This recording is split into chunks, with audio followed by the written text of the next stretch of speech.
guys, welcome back to your favorite platform for CUET preparation, CUET Study Capital. This is your English mentor. Series चल रही थी हमारी 5 minutes to pro, that is 5 minutes to pronunciation, where we'll be dealing with 10 words, जहाँ पे देखेंगे हम उसकी spelling, उसका मीनिंग एंड मोस्ट इम्पॉर्टेंटली उसकी प्रोनाउंसिएशन. आज है हमारा डे 10th. अगर आपने इसके पहले की वीडियोस नहीं देखी है तो पक्का पक्का देख लेना. जल्दी स्टार्ट करते हैं. फर्स्ट वर्ड है हमारा ये न्यूमोनो अल्ट्रा माइक्रोस्कोपिक सिलिको वोल्केनोकनोसिस. अरे मैम ये क्या बोल रहे हो आप? वापस से बोलती हूँ. Pneumonoultramicroscopicsilicovolcanoconiosis. हाँ जी, ये इंग्लिश लैंग्वेज का आपका सबसे बड़ा हम बोल सकते हैं वर्ड है, जिसमें 45 आपको यहाँ पे लेटर्स देखने को मिलेंगे. इसका बेसिक मीनिंग पहले देख लेते हैं. इसकी स्पेलिंग तो है ही लंबी चौड़ी, फिर मैं आपको बताऊंगी इसको रिमेंबर कैसे करना है. बेसिक मीनिंग क्या है? Lung disease contracted from inhaling very fine silica particle. Silica particles जो बहुत थिन पार्टिकल्स होते हैं, बहुत फाइन पार्टिकल्स होते हैं सिलिका के, उसको अगर आप इनहेल करते हो तो आपके लंग में डिजीज होता है. उसी को बोलते हैं, ये जो महाशय 45 लेटर्स का वर्ड है, उसी को उस डिजीज को बोलते हैं. ठीक, यहाँ पे हमारा सिलिका क्या होता है मैम? अमॉर्फस मटेरियल्स जो कि स्फेरिकल शेप के होते हैं. आपने केमिस्ट्री में पढ़ा होगा, नहीं भी पढ़ा होगा तो आप पढ़ लेना मुझसे अगर आपका मन हो तो. सो बेसिकली मैम अब ये जो वर्ड है ना, आप हमें याद करवाओगे. अब मैं बताती हूँ इसकी ट्रिक. न्यूमोनो, यहाँ तक तो आपको पता ही चल जाएगा. अगर आप स्पेलिंग को तोड़ तोड़ के याद करोगे बहुत इजीली याद होगा. Pneumono ultra. ठीक, अब यहाँ आ गया माइक्रोस्कोपिक, यहाँ भी चले गए हम. सिलिको, सिलिको, अब आगे आ रहा है हमारा वोल्केनो. वोल्केनो यहाँ तक है.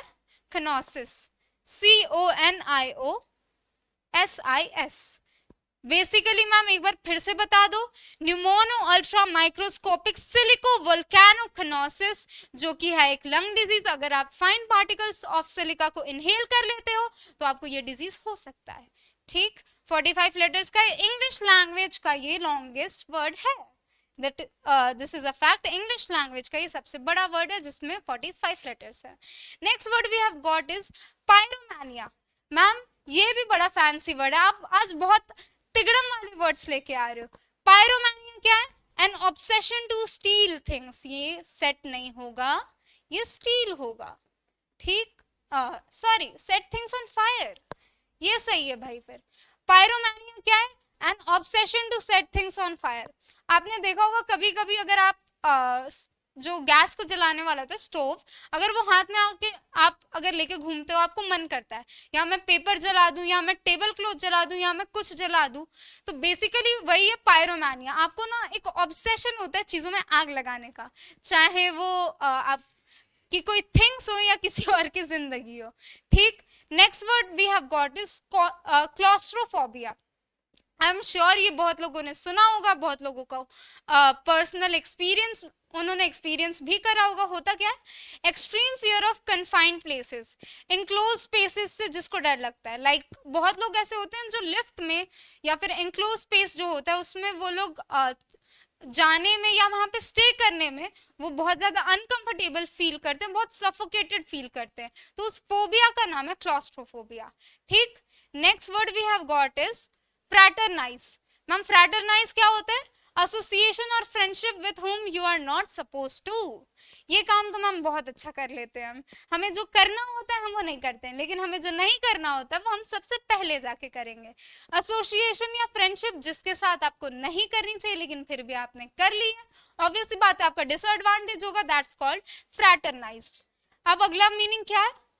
अगला वर्ड क्या है? आइकोनोक्लास्ट. मैम ये भी बड़ा फैंसी सा लग रहा है, इसका भी मतलब बताओ जल्दी जल्दी से. Who attacks or criticizes cherished beliefs or institution. Like कुछ लोग होते हैं काफी देखो क्रिटिसिज्म एंड बाकी चीजें, लाइक आप किसी चीज को क्रिटिसाइज कर रहे हो या किसी चीज को हर्ट कर रहे हो, दोनों में अलग डिफरेंस है. अटैक कर रहे हो, क्रिटिसाइज कर रहे हो, दोनों अलग अलग चीजें. क्रिटिसाइज अगर आप पोलाइट वे में कर रहे हो, आपको ये बिल्कुल हक है कि आप अपना जो ओपिनियन है या आपके जो भी एक्सप्रेशन है, आपकी जो वॉइस है, आप उसे एक्सप्रेस करो, अपने ओपिनियंस को एक्सप्रेस करो, लेकिन इसका ये मतलब नहीं है कि आप किसी के पर्सनल बिलीव्स को, किसी के लाइक मान लो कई सालों से ट्रेडिशन चला आ रहा है, आप उस चीज को हर्ट नहीं कर सकते हो। Freedom of speech fundamental right है हमारा, we have right to speak out our opinions, लेकिन उसमें ये कंडीशन भी आती है कि आपके ओपिनियन से या आपके वर्ड से किसी दूसरे इंसान को हर्ट नहीं होना चाहिए। ठीक, किसी की ईगो या किसी की सेल्फ रेस्पेक्ट ऐसे हर्ट नहीं होनी चाहिए। क्लेप्टोमैनिया, क्लेप्टोमैनिया क्या होता है मैम? Urge to steal. कुछ लोग होते हैं ना जिनको बस चोरी करने का बहुत मन करता है, ऐसा होता है। लाइक ये मजाक वाली बात नहीं है, सही में एक ट्रेट होता है कुछ लोगों का। Like they just steel things, they just keep on stealing things. उनके पास कोई ये नहीं होता, प्रॉफिट नहीं आता इस चीज का, लेकिन फिर भी एक हैबिट बन चुकी है ये। वो मीम वायरल हुई थी ना, एक बिहार का बच्चा था जो एक्सेंट फुल बिहारी एक्सेंट में बोल रहा था, ये तो एक हैबिट है, वो वाला सीन है इनका। ठीक है, क्लेप्टोमैनिया जिनको चोरी करने का बहुत ज्यादा शौक है, ऑब्सेशन है, भले उसमें प्रॉफिट हो ना हो, उससे इन लोगों को मतलब नहीं है। Next word we have got is boot licker. Ma'am boot licker क्या होता है? ये मुझसे मत पूछो, ये तुम लोग बहुत अच्छे से जानते हो क्या होता है। ठीक, समवन हु सीक्स फेवर। अब कौन सा फेवर, कैसा? इन अ डिग्रेडेड वे। ठीक, आप उस इंसान के इतने ज्यादा क्या बोल सकते हैं, इतने ज्यादा हम्बल हो जाते हो आप इस इंसान के सामने, जहां अपनी आप सेल्फ रेस्पेक्ट तक गिरा देते हो। So that is called being too much humble. एक हम्बल होता है लाइक आप किसी अपने क्लासमेट, किसी फ्रेंड या फिर किसी कलीग से बात करो, वो हम्बल होना इज अ डिफरेंट थिंग। लेकिन बूट लिकर में आप अपनी सेल्फ रेस्पेक्ट, जो बाकी सारी चीजें, आपकी सेल्फ रेस्पेक्ट हो गई, आपकी ईगो हो गई, या आपकी सेल्फ वर्थ हो गई।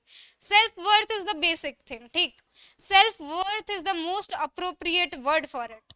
सेल्फ वर्थ ही आप उस इंसान के सामने अपनी गिरा देते हो, दैट्स कॉल्ड बूट लिकर। ठीक, next word we have got is bibliokleptomaniac. इतने खतरनाक खतरनाक वर्ड्स हैं, मैम भी खुद भूल जा रही है कि क्या है। बिब्लियोक्लेप्टोमैनियक इम्पल्स टू स्टील बुक्स। अब जिन लोगों को बहुत ज्यादा शौक है कि भाई हम बुक स्टील कर लें, हमको लाइब्रेरी से नहीं लेनी है, हमें परचेज नहीं करनी है, हमको चुरानी है, ठीक, उन्हें बोलेंगे बिब्लियोक्लेप्टोमैनियक।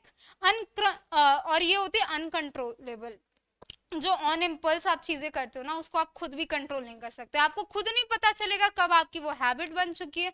हैबिट से ऑब्सेशन, ऑब्सेशन वो हो गया इन्फैचुएशन, सेम ही बात है। Next word we have got is pantheon. Ma'am ये क्या होता है पैंथियन, इसको भी बता दो। Group of particularly famous, respected और वीआईपीस। लाइक जो एक पर्टिकुलर ग्रुप है, मान लो उसमें आपके मान लो कॉलेज या स्कूल के सबसे पॉपुलर बच्चे हैं। One is the popular girl, second is the school captain, फिर एक होगा उसमें स्पोर्ट्स में बहुत अच्छा होगा, एक होगा आर्टिस्ट होगा काफी ज्यादा। तो उसको कलेक्टिवली एक जो ग्रुप है फेमस पीपल का या रेस्पेक्टेड पीपल का या वीआईपीस, वेरी इंपॉर्टेंट पर्सन, उसको हम बोलेंगे पैंथियन। ठीक, next word and last word we have got is arson. Ma'am arson क्या होता है? Criminal act of setting fire to property. जिन लोगों को आपने वायलेंस वगैरह होती है कहीं पे या दंगे वगैरह होते हैं, आपने देखा होगा कि लाइक ऐसा होता है, लोग प्रॉपर्टी जो पब्लिक प्रॉपर्टीज तो डिस्ट्रॉय करते ही हैं, प्राइवेट प्रॉपर्टीज भी कई लोगों की डिस्ट्रॉय हो जाती हैं उस चीज में। जब भी कोई वायलेंट ऐसा कोई सीन होता है तो उसमें पब्लिक प्रॉपर्टीज तो वो डिस्ट्रॉय होना पक्का है। पब्लिक प्रॉपर्टीज इवन ऐसा है इंडिया में कि लाइक बहुत लोग उस चीज की कद्र नहीं करते हैं कि ये तो पब्लिक है। अरे भाई पब्लिक वो प्रॉपर्टी है, तो आप भी तो पब्लिक में ही आते हो, तो इस चीज की तो रेस्पेक्ट कर लो कम से कम। तो criminal act of setting fire, और ये नोइंगली होता है, ऐसा नहीं होता है कि मैम गलती से क्या कर रहे थे, हमने मैच स्टिक जलाई, गलती से वो जाके वो वहां जाके पेट्रोल था वहां पे, हमें पता नहीं था, गलती से आग लग गई, ऐसा नहीं होता है। नोइंगली अगर आप वो काम कर रहे हो, दैट्स कॉल्ड आर्सन। ठीक, हमारा ये था आज का लास्ट वर्ड। आ गई है हमारी थैंक यू वाली slide. So thank you so much बच्चा पार्टी, इतना पेशेंस रखने के लिए, यहाँ पे बने रहने के लिए। अब आपको करना क्या है, नोट्स नोट्स जो बना रहे हो, जितने भी वर्ड्स हैं खुद से, और जो वो फर्स्ट वाला वर्ड है इतना लंबा चौड़ा सा, उसको एक बार आपको प्रोनाउंस करना ही पड़ेगा। नोट्स बना लेना, लाइक शेयर सब्सक्राइब कमेंट जो करना है सब कर देना, और साथ में जो कमेंट्स है ना भाई, कमेंट्स मेरे को भर भर के चाहिए, क्योंकि वो मेरा रिव्यू सेक्शन है कि मैम आप कैसा पढ़ा रहे हो। इवन किसके लिए पढ़ा रहे हैं बच्चा, आपके लिए पढ़ा रहे हैं। आपका रिव्यू नहीं आएगा तो हमें कैसे पता चलेगा कि हमें पेस ठीक रखनी है या फिर वर्ड्स ज्यादा डिफिकल्ट है या वर्ड्स ठीक ठाक है मैम आप इसी फ्रीक्वेंसी से चलो। तो ये सारी चीजें मैच करने के लिए ना comment section is the most important thing. So that is it for today guys. Thank you and have a good day ahead.